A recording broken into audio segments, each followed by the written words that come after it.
Hello everyone, ayan, samahan ako magluto ng veggies bowls. So, ito ang aking kailangan ay carrots, yung biniblender ko kahapon na carrots, cabbage, apple, yung inano ko. So, gawin natin siyang veggies bowls.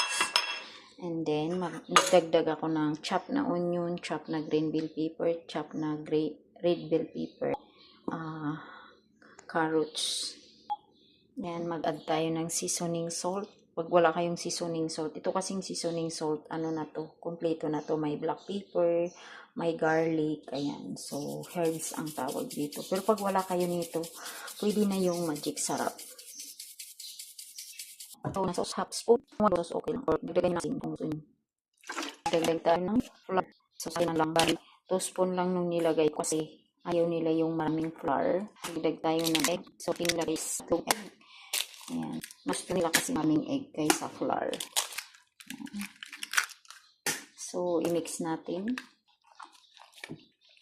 Ayan, maging ganyan. And then, ito na lang kayo kung anong style, kung pabilog or kung anong gusto nyong shape. Mabis kong siya gawin. Mas maganda ito, kain sa mga bata. Lalo